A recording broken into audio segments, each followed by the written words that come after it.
Good evening, everybody. So great to have you with us. Thank you for joining us. I'm Josh Fagelson. I'm the president at IJS. It's the first time I'm actually introducing myself that way. Recently had a title change, so it sounds nice. Anyway, it's nice to be with you.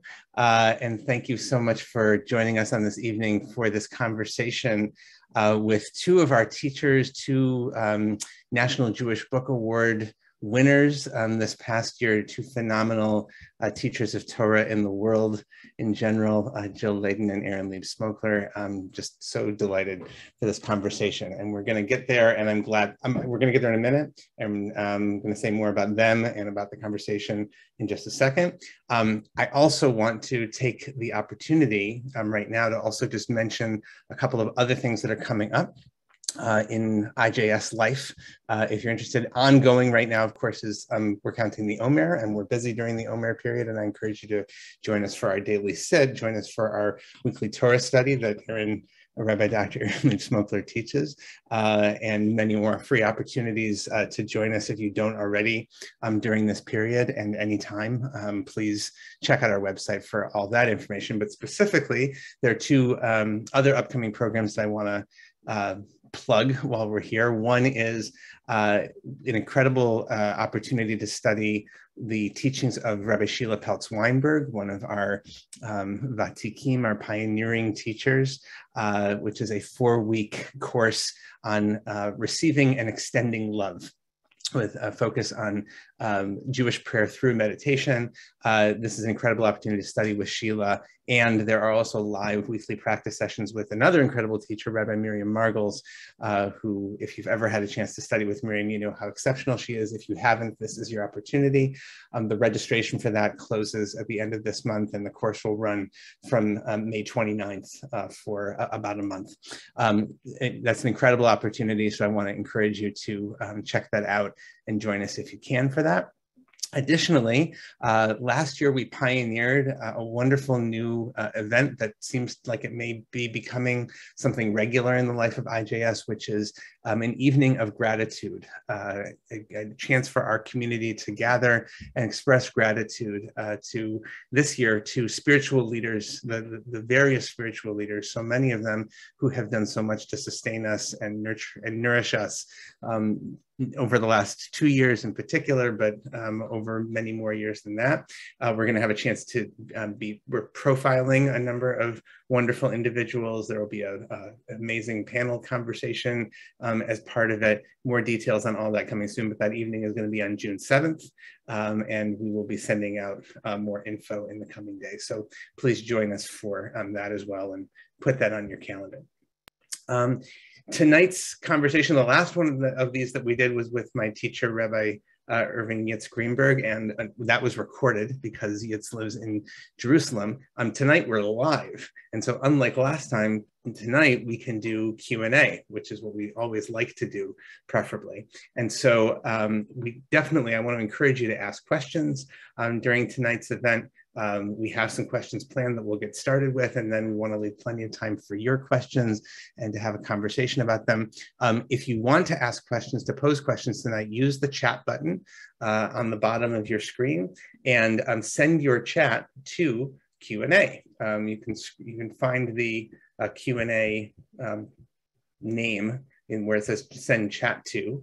You should be able to send that directly to our Q&A person, and that's my colleague Sherry Edelstein, who is fielding the questions coming in, and then we're going to hopefully get to as many questions as we can.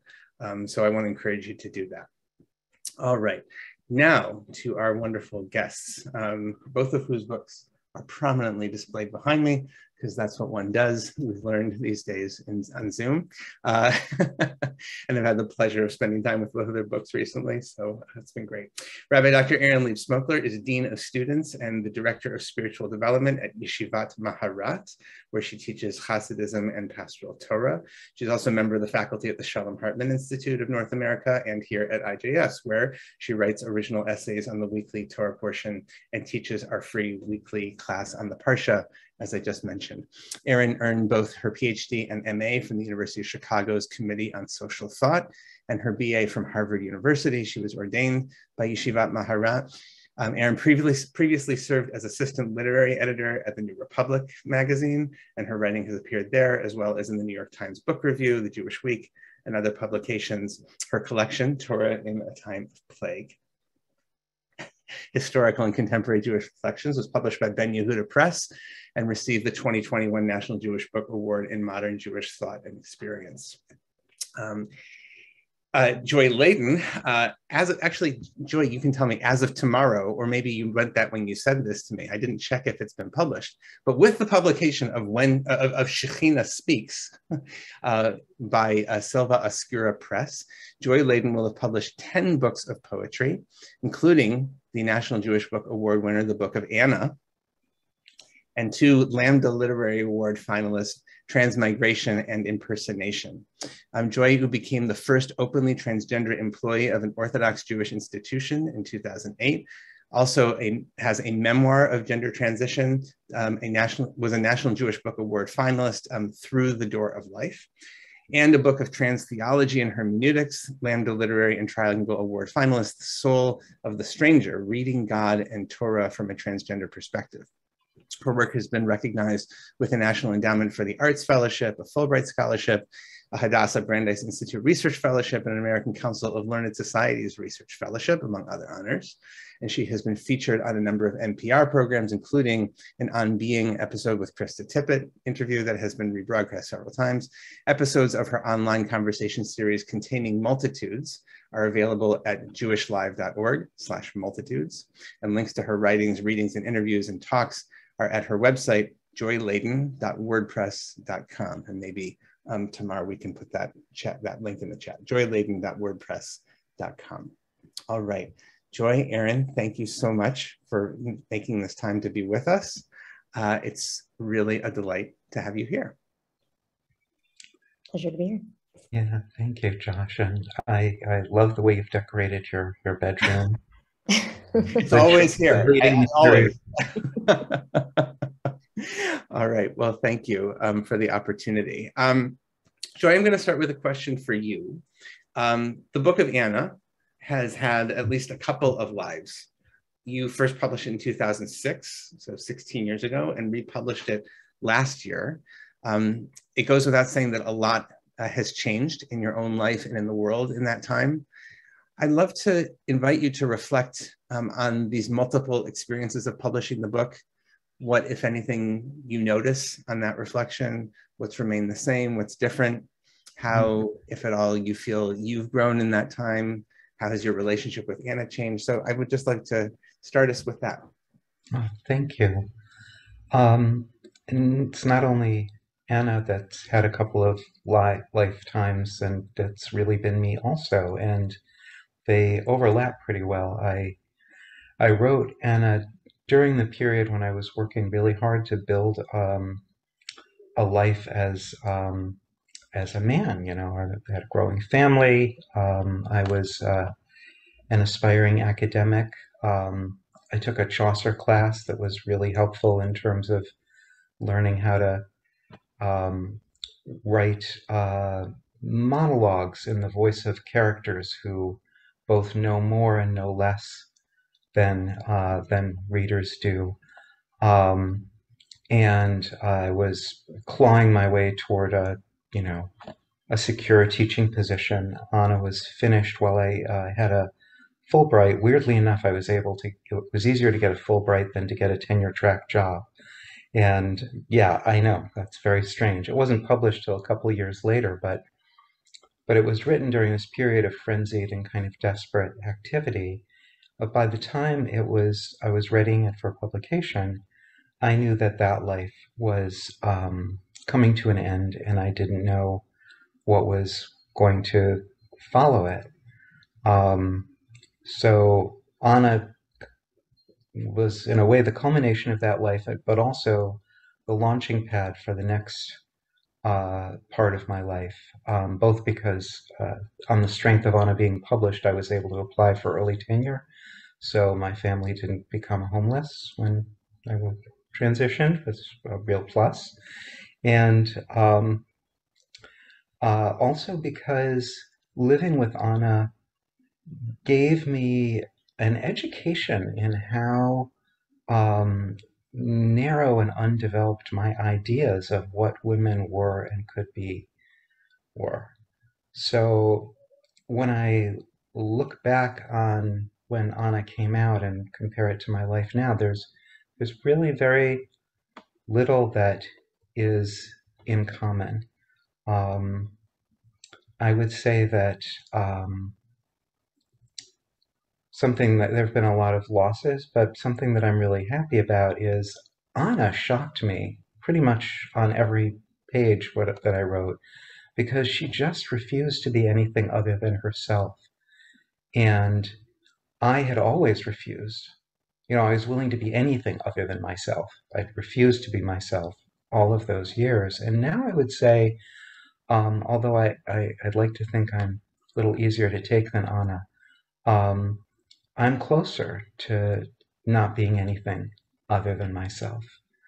And the publication this time around, the first time around, it was my last publication as a man, and this time around, my publisher invited me to do this. She's also trans. She saw this as an important work of trans literature and trans poetry, and I would not have done it without her encouragement. I felt like, I'm not even sure it sold 100 copies, honestly, in the 16 years, the first print run. Yes, and even for poetry, that is really not something to be proud of. And so I thought, why would we do this again? But having that vision, that faith behind me with that publication, and being able to go back to Anna from this perspective and say, Anna struck me as a real person being written by a fictional person. And now when I read Anna, I feel like I'm a real person reading a fictional character. So I feel like that's a good role reversal. Wow, that's incredible. That's really something. Wow, thank you. And I'll say, I posted something about this on Facebook, that I spent time with the book just as Pesach was ending and the week of Yom HaShoah was coming up. And we had read Shir HaShirim, the Song of Songs, in shul that morning. And I'm sitting down with your book, and Anna's talking to Dr. Solomon, and it's 8 chapters. And I'm like, oh my God, she's writing this. She's writing Song of Songs, and and then of course the Holocaust figures so prominently in the book. It was just I can't say enough about the level of intertextuality that you are able to do, and so almost magically, like it's really, I kept saying to myself, like, I didn't know you could do that with words. Like, that's really just phenomenal. So thank you for the gift of that, and your reflection on it here is amazing. I want to turn a question to Erin and invite you into this conversation. Unlike the book of Anna, your book aims to capture a moment in time. It is clearly like a snapshot of 2020, the first year of the pandemic. And for that reason, reading it now, even just a couple of years later, there are aspects to me that felt like I was looking at a time capsule almost, right? Today, we've got vaccines, we have antivirals, we have new variants, but they seem to be less lethal variants, broadly speaking. It's a different relationship we have. We're at a different stage of the pandemic. Many of us are going out again. For better or worse, there's not even a mask mandate on airplanes anymore. So I'd ask you a similar question as I posed to Joy, reflecting on the book now, even just a couple of years out from this experience. What do you notice has remained the same, and what's different, and how may your own relationship with the questions and the themes of the book have changed? Okay, thank you. Joy, it's an honor to follow you, and a little bit intimidating because I'm going to go in a very different direction, but your words are gorgeous, so thank you for them. This book is a time capsule, and to continue the kind of lachrymose themes that you've already raised, Josh, I'll share that my kind of intellectual or scholarly background is in the writings of a Holocaust rabbi, the Piazetzner Rebbe, Rabbi Kalanimus Kalman Shapira, who famously, or to me, famously created a time capsule. He wrote during the war years.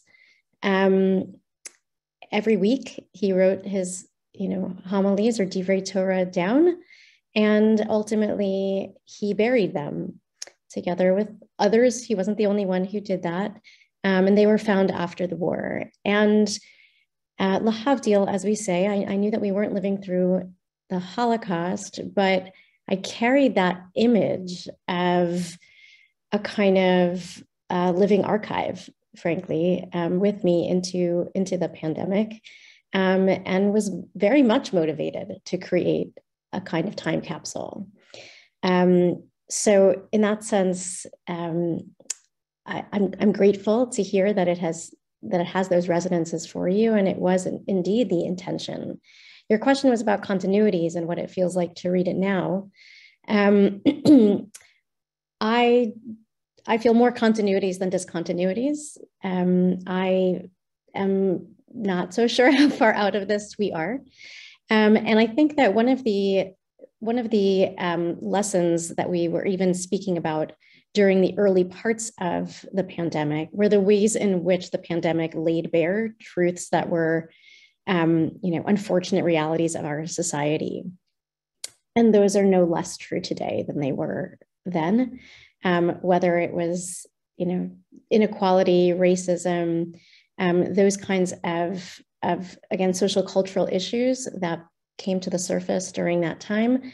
And I'd say on the kind of existential and theological front, it laid bare questions that are everyday, the questions at least that plague me, about evil and instability and where is God and all those kinds of questions. They weren't more true at the peak of the pandemic, but they were certainly no less true, or no less urgent, I should say. Maybe let me rephrase that. I think they felt more urgent, but they were no more or less true than they always are. And I think that something that was important to me in collecting these essays was precisely to foreground the ways in which the particular challenges, again, be they social, cultural, legal, in some cases, personal, existential, theological, right? There are through lines throughout certainly Jewish history, human history. And it was my interest in actually raising those up, both to be backward looking, to recognize that we're not alone in this struggle, and forward looking too, to recognize that even when the urgency of the moment might pass, the questions that the pandemic laid bare are still very much with us. And so I hope that at least addressed some of your question about kind of the element of time and how it plays out in a collection of this kind.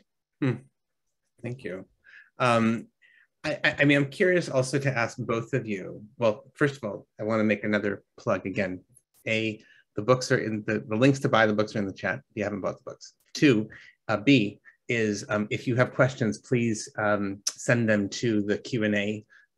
Use the chat to send them to Q&A, and they'll come to us. So I want to invite you to raise your own questions. But I want to now turn to both of you, and each of you has written a really, really spiritual book, a profoundly spiritual book. Erin's, yours is, an assembly of just an incredible, A-team list of thinkers who are reflecting religiously, intellectually, experientially on Torah and Judaism through this time of plague and pandemic. Joy, yours is a work of, as I said before, just astonishing creativity and imagination, which takes the form of historical fiction and this highly intertextual Jewish poetry. We're having this conversation here at the Institute for Jewish Spirituality in its virtual home. So my question for you is, what are some of the big or enduring questions from your respective books that might illuminate our understanding of Jewish spirituality and Jewish spiritual practice today? I don't know, you can arm wrestle for who gets to go first there. Erin, it feels like you were starting to talk about that. So why don't you Thank keep you. going? I appreciate that. Yeah. The opening of this book, which is my real contribution. I did a whole lot of work in the background, but my written contribution is on the topic of theological vertigo, a term that I gleaned from Aviva Zornberg, who herself gleaned it, no doubt, from existentialists of the past, certainly the vertigo references, or nausea, or which is the kind of dizziness that we experience sometimes, as I said before, when the deep uncertainties and instabilities of the world become unmistakably apparent, and we feel like we are losing our footing. And the question was, in what sense is this a spiritual book, or how might it inform spiritual practice, or something of the sort? And I will just say that to my mind, a good deal of spiritual practice is about the confrontation with vertigo, with theological vertigo, existential vertigo, feelings of, again, losing one's footing in the world. Years ago, I heard a term in a kind of technological context, FUD, fear, uncertainty, and doubt. It referred at the time, at least, to technophobes,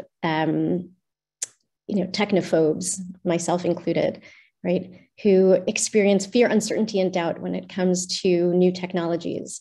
When I heard that term, I thought it was a kind of, illuminated moment for me. I thought, aha, I have found the acronym of my life, or my life's work, which is FUD, or the confrontation with FUD, fear, uncertainty, and doubt. And so whether that is anchored in the experience of pandemic, whether it's climate change, whether it's, again, social, cultural issues, today being a grand example of that, right? Fear, uncertainty, and doubt, I think, are the deepest, again, kind of human challenges, and what spiritual life and spiritual practice offer me, or the lens through which I like to engage it and teach it, is as a way of navigating fear, uncertainty, and doubt. And that's what this book is. Both the writing of it, or let me say it differently, the reading of it, to me, is a way of contending. The writing of it was cathartic. The editing of it was a cathartic response, a way of actually navigating all of these very unsettling experiences and emotions. And so, dare I say, the book project itself was, for me, a kind of spiritual practice. And I hope that it also offers others pathways to also confront vertigo. Wow, I am so glad I suggested you go first. That was beautiful. And I've never heard anybody refer to editing as a spiritual practice, but I think I've experienced it that way. I've just never named it that way before. And it does make me feel, actually makes me feel like I'm conquering fear, uncertainty, and doubt. Like editing is something I can actually get done, sentence by sentence. I'd never realized this was sort of a life affirmation exercise. Thank you. The theological vertigo idea is also where have you been all my life, theological vertigo. When, in a certain way, Anna was a response to not exactly theological vertigo that I experienced, but when I was growing up, there was an idea that the Holocaust had was a theologically shattering event, particularly for Jews, that it specifically shattered the idea that God writes God's name in human history, and that particularly God's presence in human history is visible in what happens to the Jewish people. And the Holocaust seemed to blow that out of the water. I mean, nobody wanted to read a name of God that was written in terms of what happened to the Jewish people in the Holocaust. And so it seemed to leave a lot of not very happy alternatives. You can just be secular and say, well, this doesn't matter anyway, or none of the responses satisfied me very much. And they also posed another question, which is, if the Holocaust has mooted this idea about Jewish history being a way of making God visible, then what happens to Jewish tradition as a way of making intelligible God's presence in existence, right? And in a way, it threatened to erase everything backward. And if Jewish tradition couldn't stand up to the Holocaust, then it also meant that going forward, what resources did it really offer us to draw on and to deal with our FUD? Another thing I didn't know till now, among other things. So Anna, for me, was the acid test for this question of Jewish history. She does not experience theological vertigo because she feels like she is just seeing through all of it. You can only have theological vertigo if you have some kind of stabilizing belief system that's thrown into doubt. But for Anna, the Holocaust, it just raised everything to the ground, all belief systems, and she's standing on the other side. So I wanted to know what it would look like to look at God and Jewish tradition through the eyes of someone with that perspective, and what would survive? Would Jewish tradition survive? The intertextuality, I think, came up. I mean, Anna just told me to do it, but I think in retrospect, what she was doing was she was insisting that Jewish sacred texts voice the things that she had lived through. Like, take that Song of Songs, right? Let's take that allegorical reading of the Song of Songs as the love relationship between God and Israel. How does that look when we put it on the stories of these women in the camps, when we use that same kind of language? And she thinks it is not going to stand up. But actually, in the Song of Songs poem, she makes the startling discovery that it does. That in using this language, which she's using bitterly and nihilistically and even cruelly, it forces her to recognize the love that was actually there, that was keeping her alive, and the love that she herself had. So for me, it was a successful test in that sense. But I think that the question is still a real one. What does Jewish history still have any function in terms of making God's presence visible or intelligible in this world? And if not, what are we going to do with it? I mean, it doesn't have to do that as far as I'm concerned. Maybe we just need a new concept. But since that idea was so central, we should at least think about what we want to do after it. The other question is thinking of God as a God of history, as sort of a transcendent figure that is outside history, but is also visible through it. If that has been discredited to a large extent, which I kind of think it is, I think that's the theological vertigo thing, is we've learned better than to try to read God that way because it makes us sick to our stomachs when we do it.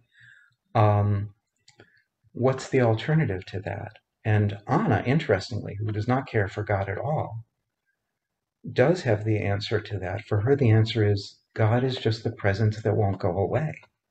The presence that's always there in the middle of whatever is horrible. And for Anna, that makes God complicit. It makes God a perpetrator. It makes God a victim. All of these things at once, but it doesn't erase God's presence. And I was sustained all my life by a sense of God's presence. And so for me, that's my personal answer to the theological vertigo. That's my get out of vertigo free card, is just, well, I don't know what to make of this stuff, but I do know that we're not alone in it. It's really striking, Joy, hearing you talk about history, just because that's been this ongoing machloket l'shem shamayim, argument for the sake of heaven that Jonathan Slater and I have had for, as long as we've been known each other at this point for several years, because one of the first questions I ever asked Jonathan when I studied with him, studied Hasidut, was, where is history in all of this? Right? Hasidut doesn't do very well with history, right? It does great with experience, and that's why we love it. But being, I mentioned Yitz Greenberg before, and my own doctoral, dissertation was about Yitz. So history, if anybody has done, Yitz brought you the language of shattering experience that you just invoked, that most likely, filtered through him. And so history is such an important category, and it's such an important trope for him and for myself in my own movement from into my work at IJS.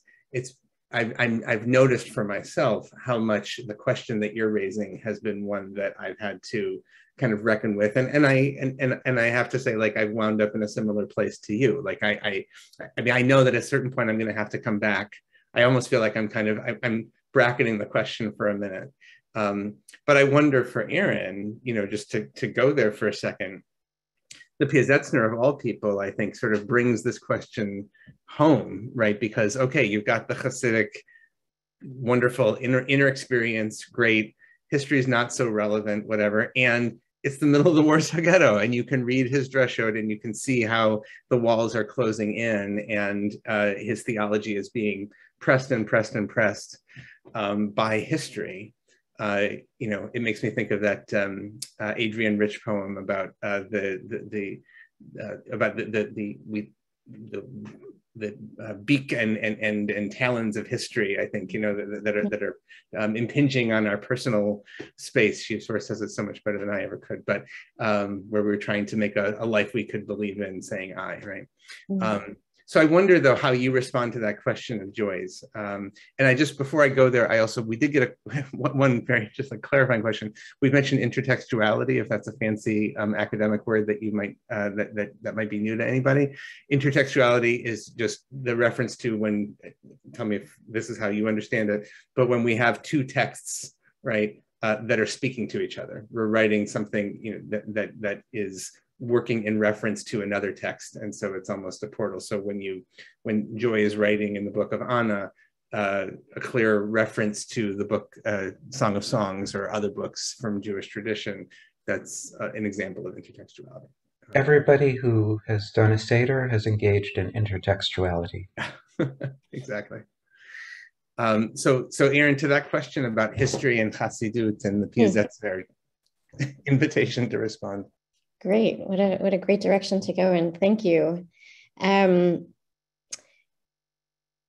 initial inclination is to say that one of the gifts of Hasidut is a kind of ahistoricism, a kind of proud ahistoricism, not a sense that one need not be contained by history, because they're kind of transcendent themes that, transcend history. That being said, since Josh asked about the Piazetzner Rebbe, I want to say that yes, he's a remarkable example of someone pushed to the limit of that. And his writings are importantly dated. So unlike many other Hasidic books, though not all, Sfat Emet being one that also has some dates, but his is weekly dates that, of course, historians have had fun, or historians have gone to town trying to peg, right, particular spiritual orientations and writings with historical moments. And something that is interesting about his work is that that he himself does have to contend with precisely this, the question of at what point does history kind of interject and make absurd, some of the claims of the writings that he's inherited. And this is probably not the forum for a deep dive into that. But I will say one thing that is intriguing about the writings of the Piasetzner Rebbe. He handwrote his writings and buried them, as I mentioned. And so what we have, is the printed copy, but the original exists. And not too long ago, an academic named Daniel Reiser published the manuscript itself side by side with the printed version to demonstrate all the ways in which the printed version has corrupted the original text. And in so doing, we talked earlier about the kind of spiritual practice of writing itself. There's something very profound about seeing the handwritten notes of a Hasidic Rebbe, and to see the physicality of it, to see the way it changed over time. The beginning of the book is legible and the end of the book is not. There is a reason why, though I know there are lots of academics out there who know how to read manuscripts. It's a toughie. He is writing clearly under duress, and it is evident on the written page. The pages get more and more illegible, chaotic. There's writing all around. The disorganization on the page really reflects the sort of internal disintegration that's happening for the Rebbe himself and for obviously the community around him. Back to history for a moment. What we also get when we see the manuscript is the crossouts, the things that he didn't really want to keep in, and he didn't have the delete button to press. And there was no whiteout. There was just crossouts. And that's interesting too, what he wrote and what he tried to unwrite in a sense. And on top of that, I know this might sound like a strange detail to get excited about, but stay with me for a moment. In the entire book, there are two little footnotes. And that is interesting only because, as I said, this is something he didn't publish himself. It's not quite a diary because it was publicly oriented. But it's clear that he at least went through it one time and added two emendations. Meaning he didn't just cross out, he put a little asterisk, which is to say he kept the original and wanted you to know that a year or two later, here's what I have to say about what I originally said. And both of those are about history. Both of those are times where he says, I said it then, but it doesn't hold up now. And it's fascinating to me that he wrote it, but it's also fascinating to me that he left in place the original writing, that he didn't cross it out, because what I think he's trying to indicate is that it was true in 1939 to talk about particular paradigms, let's say, of theodicy, of God and evil. It was true then, but it is not true in 1942. And to contend with what that actually means about truth, about God, about what theology even is, what it means for us to have these kind of Jewish tropes that come back and come back and come back and are more suitable, maybe is the right word, more suitable in one year than they are in the next, but we somehow retain, but it's important, I think, to retain both of those, both the kind of truth and the untruth of it. I'm sorry to keep going on, but I think there's something very profound there. And I think it's so, I wonder, Joy, how you would respond to this. I don't know, but you opened tonight by talking, or Josh asked a question about what happens over time and the evolution over time. And you, in a sense, have given us a similar snippet of time right? A time capsule of a certain, that you've then written over in a way, but you've kept parts of the original, and you've chosen to frame or add, I don't want to misrepresent, pardon me if I have, but there's something very profound about holding both, I don't know, selves or truths for posterity, because there's some spiritual value. Again, I'm not speaking for you, Joy, forgive me, I'll stay in my lane. But there's some spiritual value in the retaining of a multiplicity of truths. And I will stop there, sorry. You can come into my lane anytime. No, that was very good lane changing. And it's such a moving, I feel like you really brought us close to those pieces of paper that had been exhumed, close enough to see the little asterisks.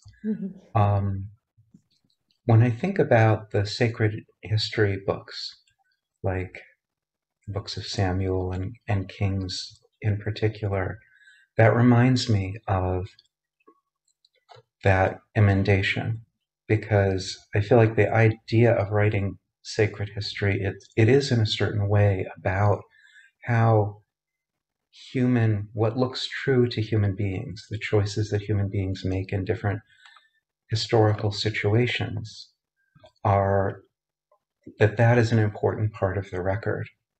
I think it gets flattened in like chronicles, right? But in the original history books, there's a really careful recording of human inconsistency, but it's all preserved as though it is in that broken line, I would say, that we can see the more continuous through line, that the jaggedness of human history maybe is something that we look through to see the divine in it.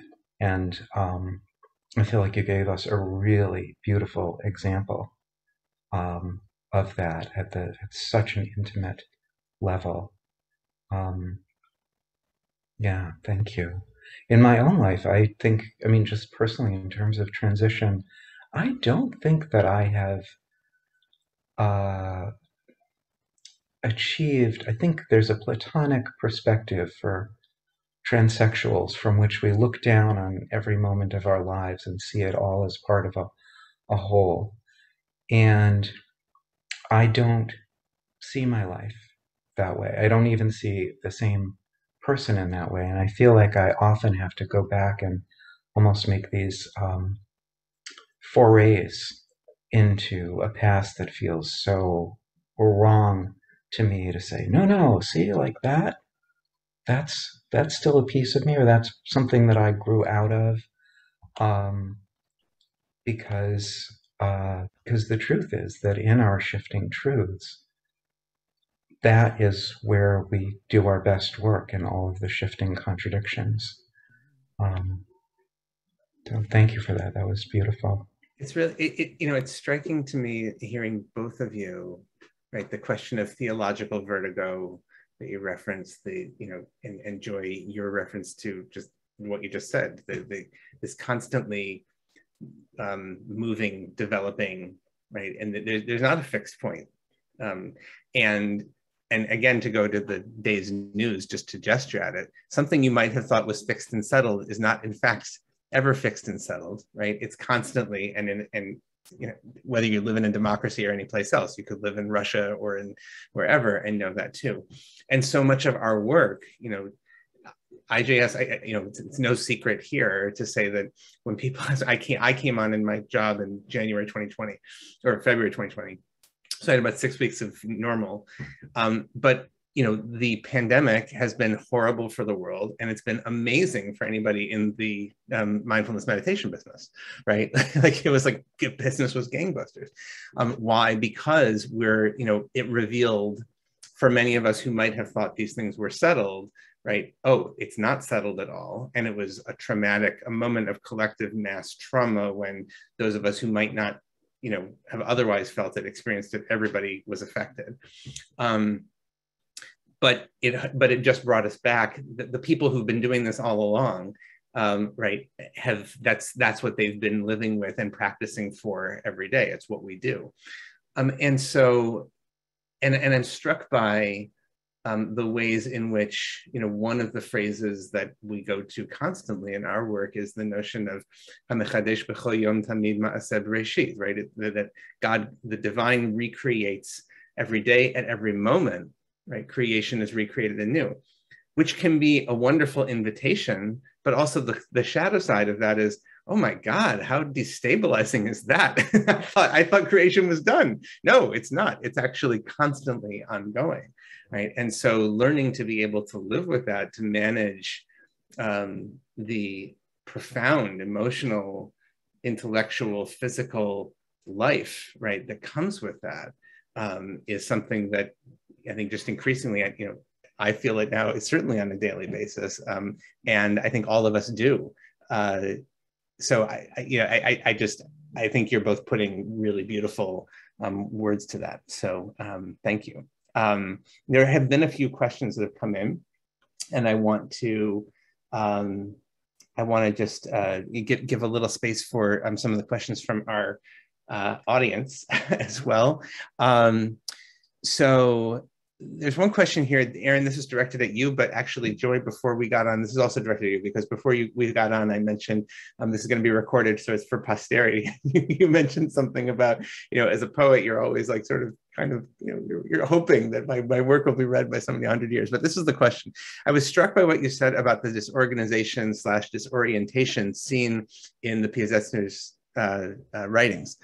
100 years from now, how will scholars see the trauma of our time reflected in what they will view as primary sources? That's such a great question. It's a wonderful question. And I think, it's a great question for both of you. I have no idea, but I love the question. I do love the question. What do I want to say in response? How do I know? I have no idea, but I think even, 1 year on or 2 years on, or however you want to time all of this, I do think that we have, each of us, our own little archives of memory, and maybe archives of objects and experiences also, of things that testify to the early rupture and the crazy. For me, right, some of that is in the form of pictures of the life that I lived. My story is that my kids' school was the first in the country to close. That was SAR Academy in Riverdale, New York.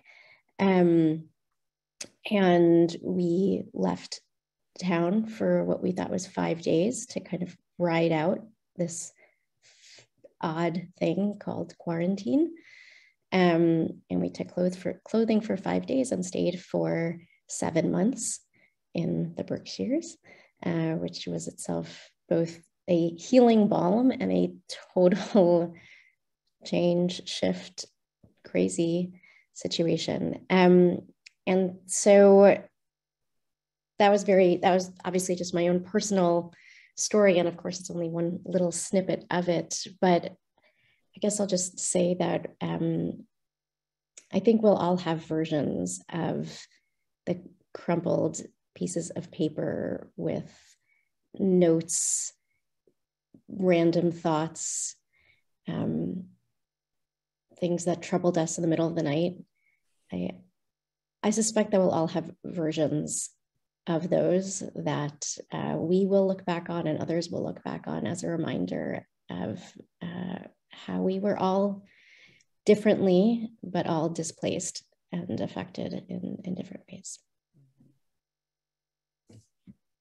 I feel like there are two really good bets for how scholars will look back on the trauma of our times, and both of them have been articulated by you, Erin, so I'm cribbing shamelessly. But one way is they'll look back at these discontinuities. They'll look back and they'll say, what are the things that changed and really stayed changed? And what are the things that, as you said when you were talking about the book, what are the things that actually just kept being the same? The things that we were unable to change. And trauma is used in so many different ways now. It's a little hard to remember sometimes what it means, but when you think about personal trauma, it means something that is too overwhelming for the brain to process at the time. And you can have a traumatic response to it, which means that the unprocessed experience keeps popping up because it never gets properly processed. It doesn't get integrated into the rest of you. And so one of the questions is, will there be elements of this collective trauma that we don't process at all and that keep reemerging and reemerging in their original kind of overwhelming form, so we don't learn from them?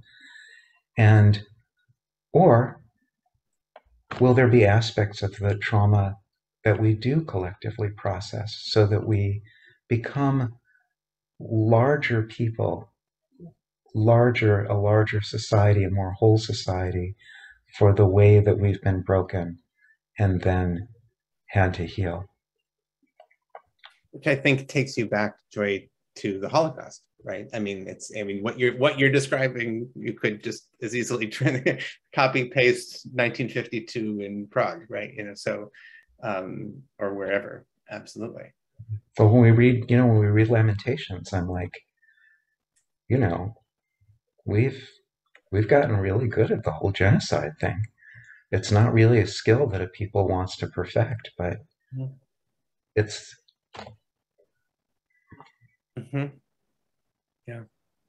And the question of what are the skills for, or the practices for spiritual resiliency, right? How do you stay? I guess another way of thinking about it is also how I think about it as, how does one stay at home, right? Is a sense of to be at home in one's body, to be at home in one's place, to leave home for what you thought was 5 days and it turns into 7 months, and that when we are at home, we are able to make a home for the Shekhinah, right? That for the divine presence is visible when we make a home for the divine presence to be visible, which requires us to feel that we can experience being at home. And this profound sense of dislocation, the shifting sands beneath our feet, whatever that is, the work is so much about how does one find, a sense of home, which actually, Joy, takes me back to Anna, because it seems to me, while she is so thoroughly herself, I'm not sure you could describe her as feeling very at home. No, until that very last page of the poem, when she's imagining in the future, maybe having the women who saved her life over for dinner and she's going to cook. That is, I think, the only domestic moment in the entire. I mean, she's at home a lot, but she's in her apartment a lot, but I don't think she's at home at all. That's right. Right. I wonder about that, and how this time for so many of us that was defined by being at home, was it really being at home? It's a wonderful question. That might actually be a good place for us to start to wrap this up. This has been there's been so much here in this conversation that is so rich, and there's more stuff that I know we also wanted to get to, and I'm also I know we've been going for 50 minutes now, or 55. So I think this is a wonderful place to pause and put a pin in it, as we might say, and hopefully there'll be more time to have maybe another conversation like this. This is really, really wonderful. So I want to thank both of you for being here, for spending this time with us. I want to thank everybody here for making the time to be with us tonight. A few more thank yous. Want to thank Tamar Yanai for providing the technical support for tonight's program, and Sherry Edelstein for fielding questions.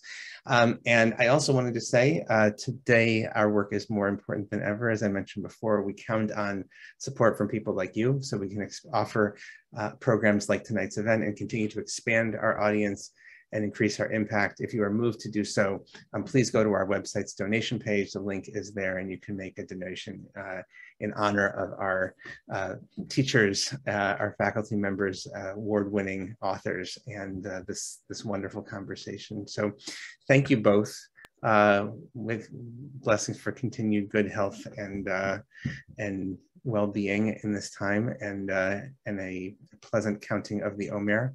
Don't forget to count the Omer if you haven't yet. And we'll look forward to seeing you again. All right.